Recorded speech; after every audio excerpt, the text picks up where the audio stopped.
Hello, and welcome to KRAD COVID readings. I'm Keith R.A. DeCandido, trying to cure the pandemic blues by reading my writing. This week I've been reading the last of my extant Cassie Zukav stories. These are urban fantasy stories set in Key West, Florida, that involve scuba diving, rock and roll music, Norse gods, folklore, and beer drinking. Not necessarily in that order. Having already read Fish Out of Water and 7 Mile Race, we conclude the week with Behind the Wheel, which is featured in the TV Gods anthology summer programming. This is the second of the TV Gods anthologies published by Fortress Publishing, and which was edited by Jeff Young and Lee Hillman. This story, like 7 Mile Race, which I read on Wednesday, focuses on the Norse gods Tyr and Thor. Tyr in his guise as a stock car driver named Jamie McIntyre. Anyway, without further ado, here is Behind the Wheel, a tale of Cassie Zukav, Weirdness Magnet. Welcome back, race car fans, to another episode of Behind the Wheel. I'm your host, Naza Morales. Today we'll be taking a look at Jamie McIntyre. Jamie burst on the scene out of nowhere 5 years ago, and has quickly earned a spot in the top echelon of NASCAR drivers. At this rate, he may be in the conversation for all-time great alongside Petty, Gordon, and Earnhardt. Everyone knows that Jamie won his first 8 races in a row, and there was talk that he'd challenge Richard Petty's record of 27 wins in one season. He didn't quite manage that, though he did vault past Jeff Gordon into second place when he won his 14th at the Pennsylvania 400. Everyone knows that he's continued to stay on the NASCAR leaderboard, recently taking first place at Daytona. Everyone knows that he wears his racing gloves 24/7 like it's his good luck charm. And everyone knows that he does all this with a minimal pit crew, the smallest crew of anyone in NASCAR history. What everyone doesn't know is who the real Jamie McIntyre is. After his Daytona win, he came to Key West, Florida, with his pit crew, and lately, whenever they're not at a race, they're at the southernmost point, mostly at a bar called Mayor Fred's Saloon. I knew something weird was going on when I saw a camera crew in Mayor Fred's. And I had a feeling what it was when I recognized the woman the crew was surrounding. She was sitting at the bar chatting with the new bartender. As I entered the open-air bar, I passed by the manager, Ihor, who said, "Hey, Cassie." I pointed at the bar. "What's Naza Morales doing here?" Ihor just stared at me. Take a wild guess. "She's profiling Jamie, isn't she?" "Yeah, and since he's been hanging out here since Daytona, they want to talk to his drinking buddies." Wonderful.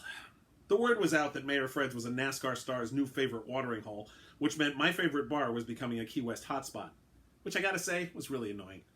One of the best things about Mayor Fred's was that it didn't get the nutsy crowds that Sloppy Joes and Irish Kevins and the like got. But that had been changing to the point where Ihor had to hire a second full-time bartender along with the part-timers he had working on Fridays and Saturdays. That bartender, a cheery redhead named Meredith, was saying, "Oh, Jamie, Eitri, and Broker are just regulars like everyone else.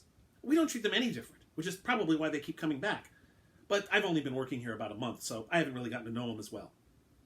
She caught sight of me, and I immediately started to head for the women's room. Too late. "Hey, Cassie!" "You'll want to talk to Cassie. She's been a regular here like forever." I sighed and glowered at Meredith. Morales immediately jumped off her stool and walked over to me. She was wearing a scoop-necked black shirt that emphasized her cleavage, which made it the same as every other top she wore on camera. Couldn't really blame her, since Behind the Wheel catered to NASCAR fans, who were mostly redneck white guys who loved them some boobs. She was also only about 5 feet nothing, which you couldn't tell from watching Behind the Wheel.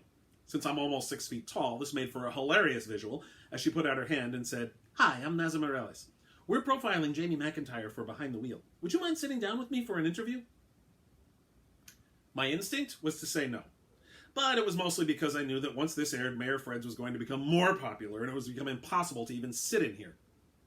But that was going to happen whether I talked to her or not. So I returned the handshake. "I'm Cassie Zukav, and yeah, why not?" Morales grinned. "Excellent. Have a seat, Ms. Zukav." I plunked myself down on one of the stools. As soon as I did so, Meredith placed a pint of beer in front of me. It was good to see that the newbie was as prompt as Ihor always was when it came to providing a drink without even having to ask for it. Morales noticed this as she sat on the stool next to me.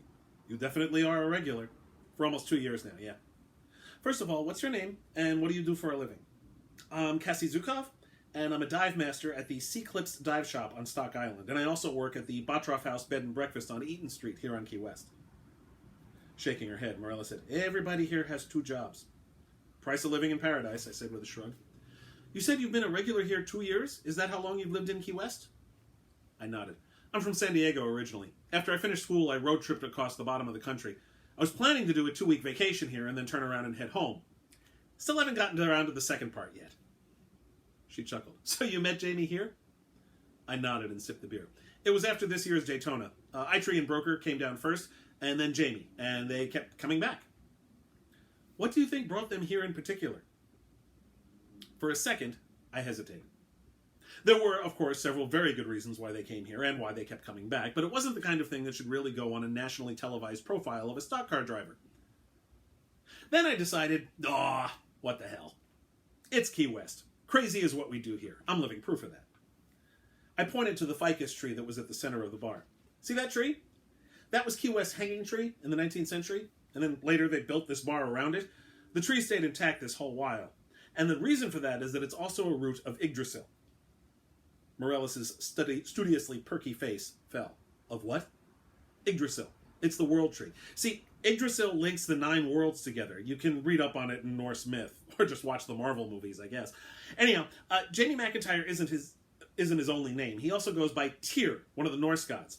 And the reason why he came here is because of Yggdrasil. Same reason why Itri and Broker came here. They're both dwarves. And also Loki and Odin and Sigyn up there. I pointed at the stage where 1812, the bar's house band, was setting up. Sigyn, a.k.a. Jenny Blake, was the drummer. She was actually Loki's wife once upon a time. A little over a year ago, Loki tried to destroy the world by sundering Yggdrasil and causing Ragnarok. Remember that weird snowstorm we had here last April? That was part of it. Luckily, I was able to stop him. See, I'm a Dis, a fate goddess. That's part of why I was drawn here also. Well, that, it's a fun place. Good beer, good people, and wait till you hear 1812 play. They're the best cover band on the island. Somewhere, in the middle of my colloquy on how Norse mythology intersected with Key West, Morellis's face went from confused to incredulous, to wondering who this nutjob was exactly, and finally, to amusement. You know, every time I come to this island, I hear a lot of crazy stories, and yours needs a better hook. I mean, Norse gods? Seriously, the Thor movies aren't even all that good. I don't know. I wouldn't kick Hemsworth or Hiddleston out of bed, I said with a grin. Oh, yeah. Her expression got feral for a second, and then she put her professional interviewer face back on. But seriously, what really brought you to Mayor Fred's? I took another sip of my beer. I kind of figured that would be her reaction, which also confirmed that everyone else she talked to had kept the truth under wraps. You see, everything I said to her was 100% true. Jamie McIntyre really was Tyr, Itri and Broker really were the dwarves who forged, among other things, Thor's hammer, and Ginny really was Sigyn. Odin and Loki both used to come here too, but the former died helping me stop a crazy ghost from killing people, and the latter died at the hands of a mermaid who wanted vengeance for a 1,000-year-old prank he pulled. Honestly, I said, only partly meaning that adverb, what drew me here was 1812. They really are the best cover band on the island. I don't know if anyone told you, but they were the band backing up John Robertson on his last CD before he died. Really? Morellis said. That's impressive. Oh yeah, they're fantastic. I didn't mention that Robertson only died because I stopped him from sucking 1812 souls out of them. How well do you know Jamie? I shrugged. Hard to say. We're bar friends, you know? I mean, there are people who come in here every night, and I couldn't tell you what their favorite color is, or what their religion is, or even what they do for a living. I can tell you their favorite beer, or which sports team they root for, or what their favorite song is. So what's Jamie's favorite song? I chuckled. Well, he keeps asking 1812 to play Black Sabbath's Feels Good to Me. So he likes power ballads, Morellis said with a nod. I guess. I pointedly didn't mention that the song was on the Sabbath album entitled Tyr. And his favorite beer? He doesn't drink beer. He mostly goes for whiskey. Itri and Broker, though, they order stouts every time. She asked a few more innocuous questions, and I gave the most boring answers I could think of. Then she stopped a second, tapped the bar with her index finger, and then said, okay, maybe you know the answer to this. No one seems to have any idea, but I've heard a rumor that Jamie has a brother. There's no record of him, but I keep hearing references to him here and there, from the pit crew and from a few of his other racing buddies. I didn't even know that Tyr had racing buddies.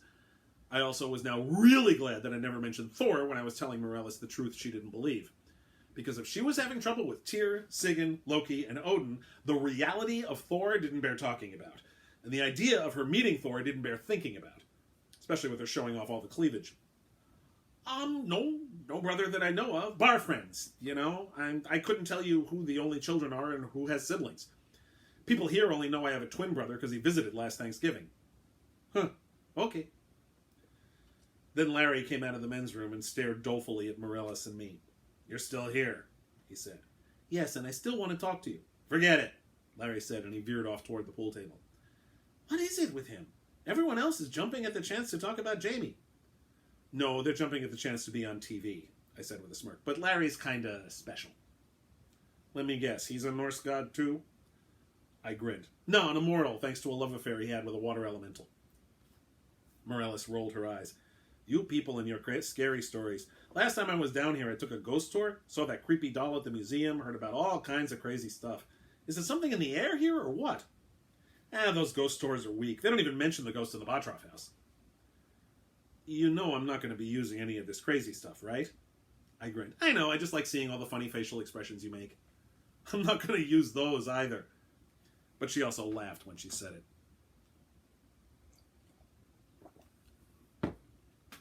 I had sworn, up, down, backwards, and sideways, that I would never set foot in the bungalow on Summerland Key again. And yet, here I was, driving up to Thor's place in my battered old Ford F-150 pickup truck. I was only a little surprised to get to the end of the long dirt road off Ocean Drive to see Jamie McIntyre's stock car parked in the bungalow's driveway. Normally, a stock car wouldn't be drivable on regular roads. But normally, a stock car isn't tricked out by two dwarves out of Norse mythology who can literally work magic. So, yeah. I could hear the argument before I even walked in the door. With a sigh, I threw the screen door open to see Tyr and Thor standing on either side of the sofa that was in the middle of the living room that the front door opened up into, screaming at the tops of their lungs. Look, this interview's important, all right? Tyr was saying. Could get me more endorsements, and what do such things matter to me? I will speak with whom I wish, dear brother, and no strutting fool will tell me otherwise. For once in your life, Thor, will you think? Just for a change? I think all the time, braggart. Right now I'm thinking of how I may thrash you if you do not leave my home. Tyr finally noticed that I'd walked in. Cassie, maybe y'all can explain it to him? As soon as he saw me, he got heavier on the fake southern accent that he used as Jamie McIntyre. Thor turned and broke into a big grin under his thick red beard. Ah, Cassie, it is well that you have once again chosen to grace my home with your presence.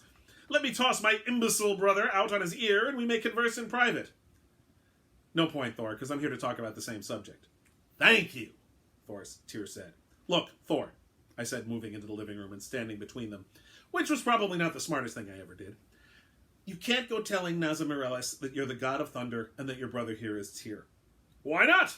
Is not the purpose of this program to aggrandize yourself? Why not boast of our accomplishments? We have slain many a foe together and apart, and those battles should be chronicled. Tyr stared at the ceiling in supplication. 'Cause they ain't watching behind the wheel to hear about the time we fought the Fenris Wolf or the Frost Giants. They want to know about my racing career. I chuckled. Well, actually, they want to know what you like to drink and what songs you request, but yeah. Bah! Thor started stomping around the bungalow. The people of the former mayor's tavern know of our exploits. Shaking my head, I said, yeah, those are the patrons of a bar in Key West. They've seen all kinds of shit weirder than you two, and they also don't care as long as there's a sunset, good beer, and live music. But Behind the Wheel is going to show all over the world, and is going to be watched by people who like their lives simple and uncomplicated. Fie on them! We were worshipped once! And now you're a comic book. Worse, they're going to think you're copying a comic book. Besides, Morellis will think you're nuts. I tried telling the truth and I got laughed at. Thor and Tyr both whirled on me. You did what? They both cried out. I took half a step back and held up both hands. Damn it, calm down, will you? I figured it was better coming from me first.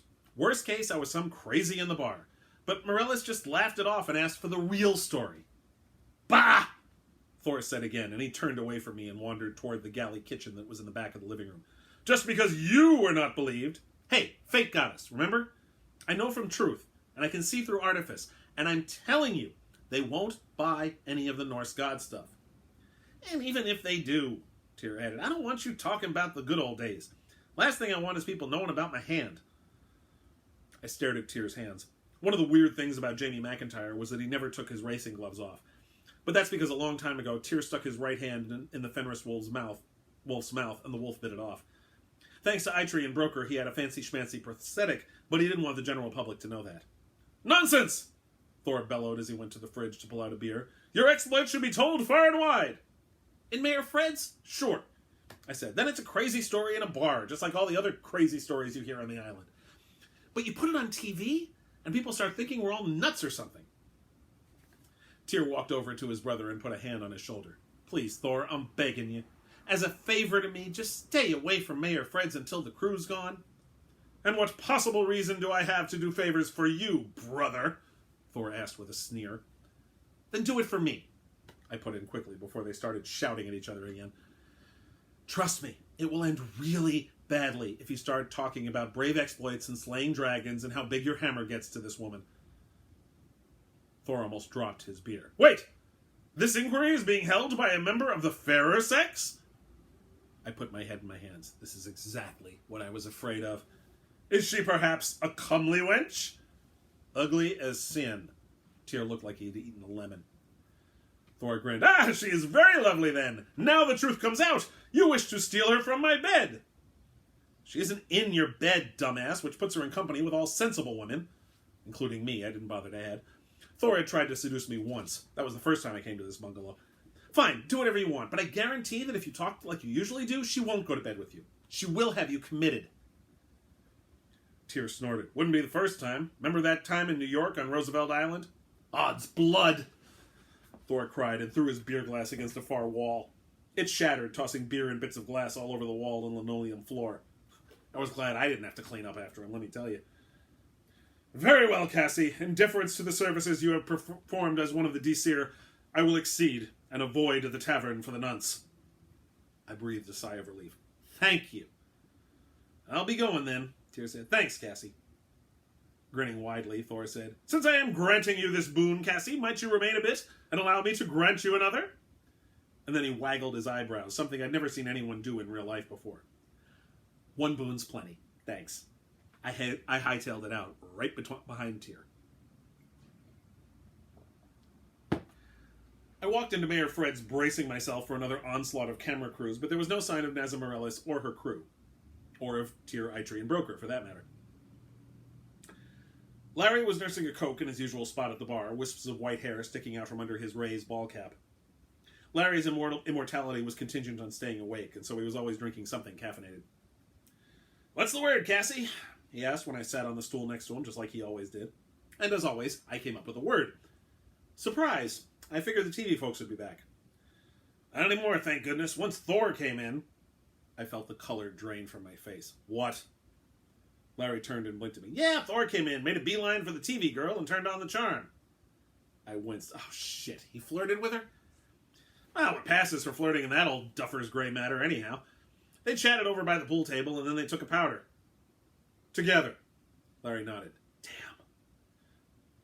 Meredith placed my usual beer in front of me, but I didn't even notice it. I had to figure out where they went. Then my phone rang. Pulling it out of my shorts pocket, I saw a number I didn't recognize. Most people wouldn't answer a call from an unknown number, but as a dive master, I got calls from C-Clips clients all the time. I never bothered to save them in my phone because I usually only saw them 2-3 times while they were here on vacation, and then they went away never to be seen again. So I answered it. The voice on the other end said, I guess you think this was funny, Miss Zukav. It took me a second to realize that it was Morellis. Sorry? Figured your jokes in the bar weren't enough? You had to send some jerk to pretend to be Jamie's brother? Even said his name was Thor, for Christ's sakes. I really don't know what you're talking about. That was even almost the truth. Don't give me that crap. Once I realized he was full of it, I had to call hotel security on him. Of course, by the time they got here, he'd been passed out on my bed. I figured him being drunk would make it easier to get the scoop, but I guess the whole brother thing was a load of crap, wasn't it? Forget it. She hung up.